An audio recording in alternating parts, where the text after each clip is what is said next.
1 year ago, Oliver Widger was working at a discount tire with no boat, no sailing experience, and no direction. And now millions of people are anxiously watching as he crosses the Pacific on a sailboat completely alone, miles from land, his former home, and his former life. A month ago, he had 30,000 followers. Now he has over 1 million. He's been interviewed on CNN. Everything he posts has thousands of comments calling him an inspiration, amazing, a hero. He's not the first person to solo sail across the ocean. He's not the first person to quit his job to follow his dreams. He's not the first person to be a travel influencer. So what is it about Oliver Widger that's so special? Today we're talking about Oliver Widger's big year, sailing, authenticity, and the American dream. I'm obsessed with how we tell stories online, not just the fictional ones, but the real ones that we're constantly witnessing. Guy starts a podcast, it gets big, or it doesn't. Minecraft YouTuber sends weird Discord messages. Two streamers who were friends become enemies, or vice versa. And all of that's great, but all of those stories make me feel like I'm watching a rom-com. I'm enjoying this, but I feel like I've seen this before. And then a couple of weeks ago, a friend sent me a reel of Oliver's and said, "You have to check this out." And I started watching. I went all the way back to the first post he ever made. This is a story I haven't seen before. I just figured this out just now, so you're looking at my live reaction, and that means there are 2 holes in my boat right there, so that's also not good. Before he was a big deal, before CNN, before all the thirst comments on his posts being like, we should totally go out on a date, before any of that, Oliver worked at a discount tire. He was, by his own admission, depressed. A couple of years before, he'd been diagnosed with Klippel-Feil syndrome. I leave work and I go to the doctor and I walk in and she was like, "I don't know how you're sitting here standing in front of me right now." She was like, "Your neck is worse than somebody who's 115 years old. All of my cervical vertebrae are missing discs and or are deformed as well, so it's just bone on bone." The diagnosis sent him down a couple of years where he didn't have a plan for his life. And then in March 2024, just a couple of weeks after his 28th birthday, Oliver quit his job with only $122 in his bank account and $1,500 in rent due. And why? Well, there are 2 reasons.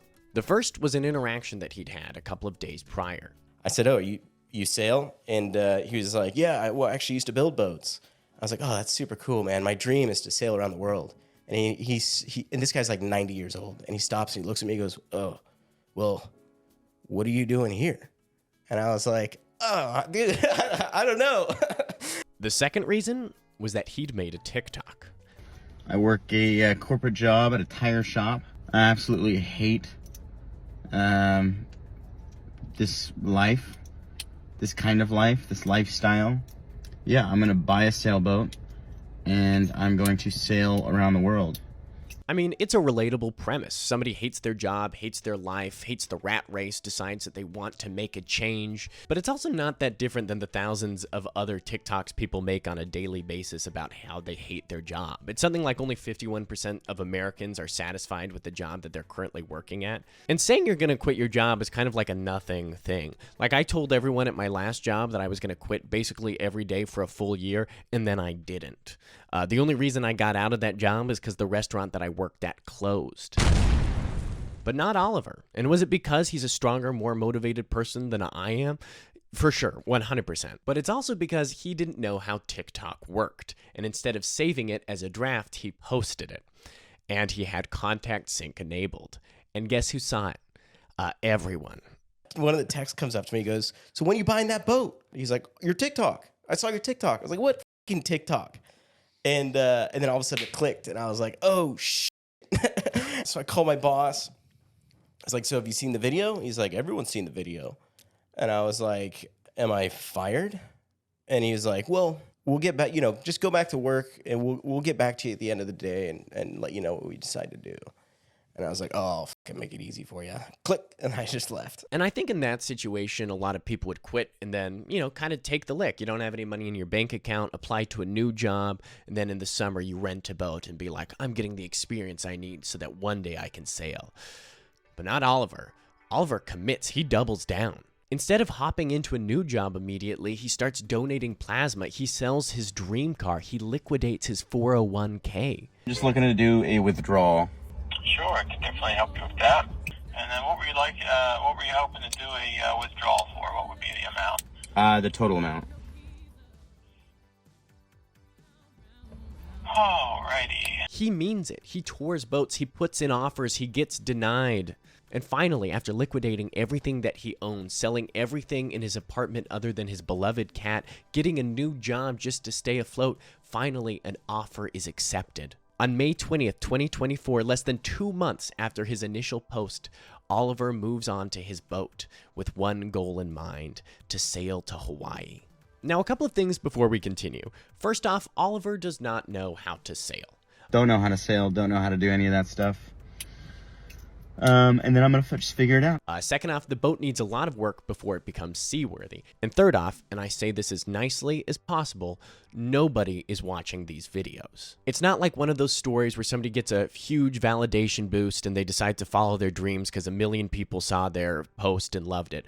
Only about 1,500 people saw his original post. I mean, it's a 5-minute video of him just talking to the camera. And I think that's one of the reasons this story succeeds so well. It's because he wasn't going out to be a TikToker. He wasn't going out to try and become famous. He's just like a guy who's like documenting these changes in his life. His first 9 posts he makes on the same day because he's been saving them up for forever. This isn't a man who's trying to game the algorithm or even knows how to. And that isn't a dig at all. It actually makes him come across as very authentic and hugely likable. There's a moment that I really like early on. It's one of the first videos that he posted. What I need to start doing is like when I'm in these moments, when I'm at talking to the broker and stuff, just like recording it.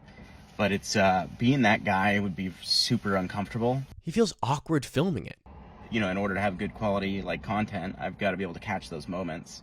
But then that also requires me to be like that fucking weird guy that's, recording everything, and I'm not that guy. Which I get. Don't you ever see somebody out in public filming it themselves and you're like, how do you do that? Oliver doesn't seem to have that lust for attention that basically everyone else in America seems to have. There's this video where he finally unveils the name of the boat, Phoenix, after his cat, and he releases this video with a bunch of animations and a voiceover over it. Its existence embodies the cyclical nature of life, death, and rebirth. And it flops. And then he does a video talking about how he was surprised it flopped and he was excited about it and he thought it was going to crush, But it is not a watchable video, and I understand that, but it was, I thought it was going to hit. I think that's awesome. And I think that second video is great.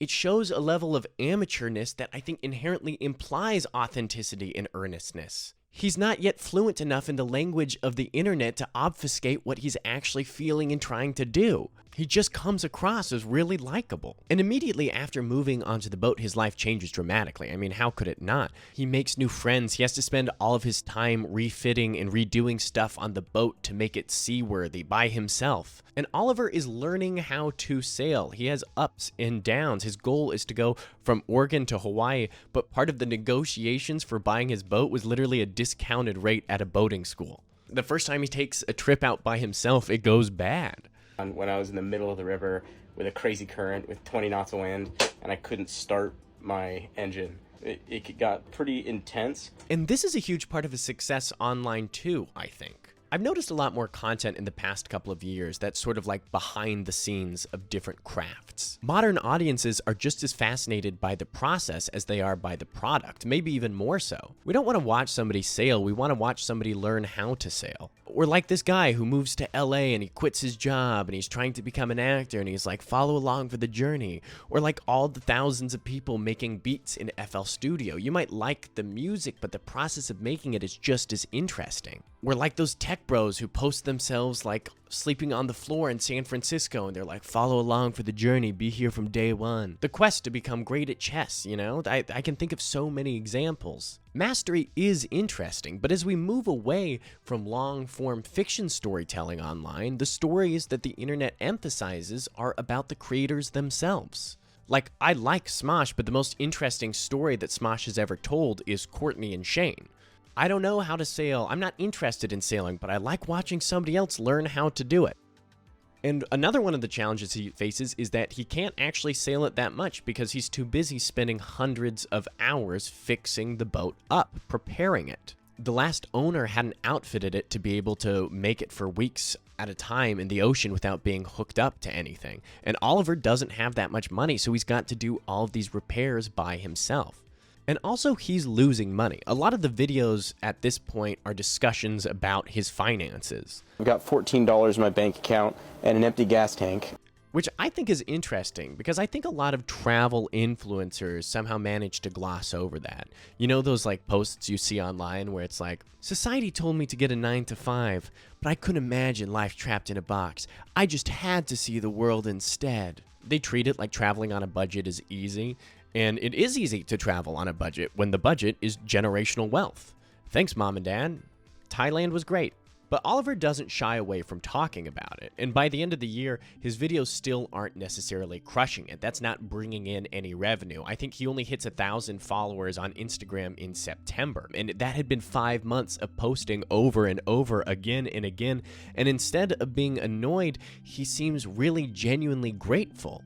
He moves up the date of the voyage from 2026 to 2025. I have changed the plan. I'm going to shoot for this upcoming May. Why the rush? Well, the overall rush is because of my neck, and I just don't know how long it's gonna hold up. Which means instead of 16 months of preparation, he only has 4. But he still hasn't sailed the boat that much. In fact, he's never sailed it in the ocean, only in rivers. And there's another problem. To get to Hawaii, he's gonna have to sail through the Columbia Bar, which is literally called the Graveyard of the Pacific, which is bad. And then he discovers a problem with his windlass, which sets him back even further. And then he loses his job. I have officially been fired. And you know why? Because he's too obsessed with the boat. He spends all of his time on the boat or making videos about the boat. Because I was making all of my content with the valuable time that I was using at the company I was working with. I didn't do my job, which is why I got fired. And here's where a traditional hero would get discouraged, but not Oliver, because he's a man on a mission. And I'm going to triple down on me. I'm going to triple down on you guys. I'm going to triple down on it all. Well, I did find the credit card, and it is a year of no interest. You know, I'll hit up the food banks. I'll just live off of food stamps. I will literally flip burgers at McDonald's. I do not care. And I think this is another secret to his success. He doesn't complain at all. You get the sense that he would be doing that even if nobody was watching, which up to that point, really nobody was. There's a stat where it's something like you get 80% of the dopamine from telling people that you're gonna do something as you get from actually doing the thing. It's why I love New Year's resolutions, because it's so fun to tell people about all of those things that I'm going to do that I usually don't end up doing. And that's why we like Oliver, because this is a man who's actually doing what he said he's going to do, and he's suffering because of it. But then, finally, some of his videos start to hit the algorithm. Nothing crazy, not millions of views, but tens of thousands, hundreds of thousands. Not all of them, but a couple. It doesn't convert to a crazy amount of followers, but some people begin to pay attention. And as the departure date approaches, worried comments begin to pop up. And also at this point in my watch, I start to get worried. And that, right there, is exactly how thick my boat is. That's the size of the hole? That doesn't look like a lot. But much more than those comments, people start to comment with such warm language, saying that they're rooting for him, or they're praying for him, or I'm inspired, my wife is worried.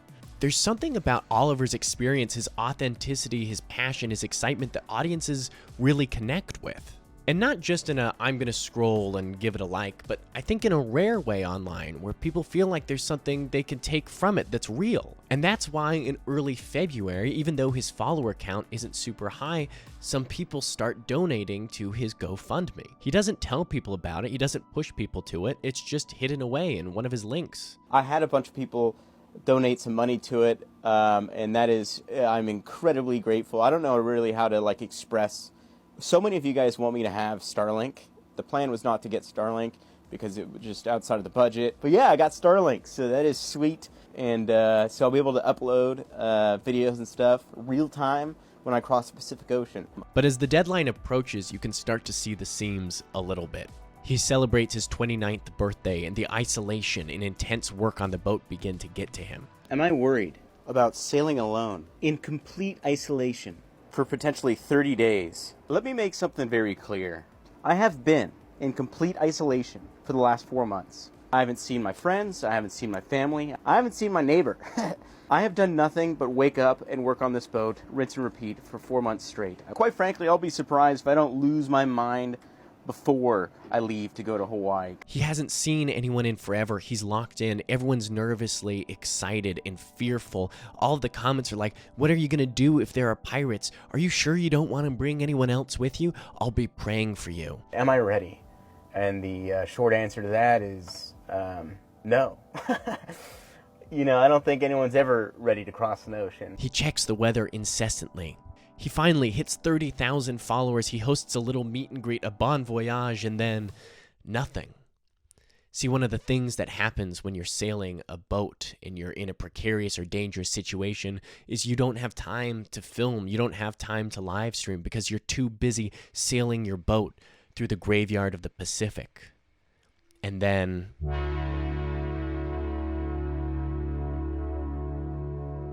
there is nothing but open ocean. And this is day one of crossing the Pacific Ocean and sailing from Oregon to Hawaii. And I made it past the graveyard of the Pacific, and this is my first time sailing outside of a river. And much like the gods of any good narrative would do, Oliver is rewarded. This month, his following has ballooned from 30,000 to over 1 million. He has fans all over the world. And it's crazy to me how much Oliver's story matches the hero's journey. Our hero is introduced in the ordinary world where the call to action, his diagnosis, the refusal of call, his years spent partying, unhappy, meeting with the mentor, his talk with the old guy, and also, I didn't mention it earlier, but he does do shrooms. That inspired him. Crossing the threshold, he gets fired and he commits, tests, allies, enemies. He sells his car, liquidates his 401k. Crosses the second threshold, he gets his boat and begins fixing it. They endure the supreme ordeal. He loses his second job, problems with money. They take possession of their reward, finding an audience online. They undergo a spiritual death, isolation, obsession, fear. Crossing the third threshold, making it through the Columbia Bar, hitting the ocean, and they return with the elixir, achieving success, becoming an inspiration. You're telling me in the story of a man changing his life, the name of the boat is Phoenix? If that was in a screenplay I'd read, I'd be like, all right, that's a little on the nose, let's pull back. But Phoenix is the name of his cat that he rescued from a dumpster. This guy is so ridiculously likable. And like I said earlier, he's not the first person to solo sail. He's not the first person to quit his job, and he's not the first travel influencer. So what is it about his story that connects with so many people so deeply? I'm not going to discount the fact that I think a lot of his recent success stems from the fact that a lot of us are legitimately scared for him. I don't want to discount the danger element. Everybody wants him to make it across the Pacific. Nobody wants anything bad to happen to him. But part of the reason everyone's watching is that it might. We don't want our protagonists to die or to get hurt. We want to watch them avoid getting hurt. And there's a real threat of that. It's like how nobody wants a NASCAR driver to crash, but part of the reason we watch is that maybe they might. Oliver is doing something scary. He's doing something legitimately dangerous. And just from an engagement perspective, it's just fantastic content. I check in every single day because I'm like, I hope he's still alive. It might sound strange, but I do have a fear of deep water. And I didn't enjoy that really at all, honestly. There's nothing I could make, no content I could make that will ever be as good as I hope this guy didn't die. And I think that's one of the reasons millions of people have found inspiration in his story, because he's willing to take a risk when so many of us are scared to. I mean, there are a lot of travel influencers, there are a lot of people who move to the big city, there are lots of people online who take risks, who are daredevils, all that sort of stuff. But Oliver has something that not everyone else does. He's really, really likable, and not in like an online way, in a way where like he comes across as very earnest. And I think part of that is because you can tell from his earlier videos that he's not super fluent in the language of the internet. And I think you can tell in his newer videos that he's not jaded by it or by any of the success that he's achieved. He just seems super grateful. It's cool that you can tell he was going to do this without us, the audience, because he very nearly did. It's kind of refreshing to see somebody get famous for who they are and what they're doing instead of like this weird in-between thing a lot of other influencers do. Like the people who are like, I'm going to spend all my time making funny Instagram reels so that I'm relatable so that people will listen to my music and then buy my merch and then take my classes. Or like, I'm going to start a YouTube channel and make video essays so that people will come see me do stand-up comedy. Oliver's just actually doing it. Like on this journey, he's had some close calls, big waves or something breaks overnight or he's seasick. He's in legitimate danger. He'll tell you a story about how last night he almost died and then he'll just end it with like a nervous little chuckle. Day 15 has brought maybe the third scariest day of my life.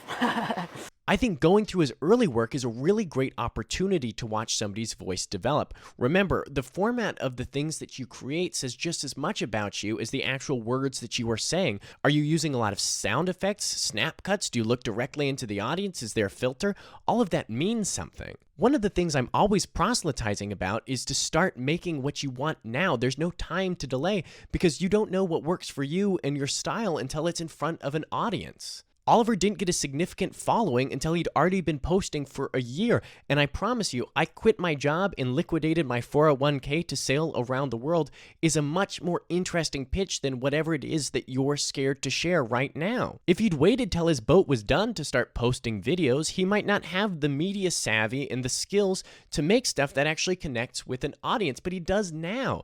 And why is everyone connecting with him? Because we're all jealous. There's a quote that I come back to all the time. Most men live lives of quiet desperation. I think the American dream is in a challenging place right now. I think that culturally, people no longer believe that hard work translates to success.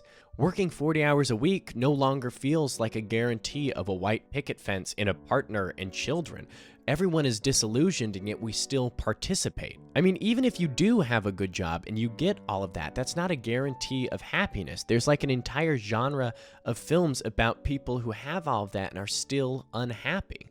There's a reason so many of the comments on his posts are like, he escaped the Matrix. How many of us have fantasized about quitting our jobs, packing our bags, and becoming a wholly different person? It's like those surges of desire you feel at 2 a.m. It's like being 13 and liking a girl who doesn't like you back, and you stare up at the ceiling and you think, tomorrow's going to be the first day of the rest of my life, and you get up and you do 20 push-ups on your bedroom floor and you think, this is about to be the sort of person I am from now until forever. Tomorrow's going to change everything. And then it doesn't. We're all dreamers, but it's really hard to translate dreams into reality. I want to sail across the world is exciting. I want to spend the next year eating rice and beans and repairing an old sailboat is decidedly less so. And it's not lost on me, the symbolism at play here. Quitting your job to start a band is one thing, but sailing is the ultimate freedom. I always think about how at the end of the Truman Show, the ocean represents both death and freedom.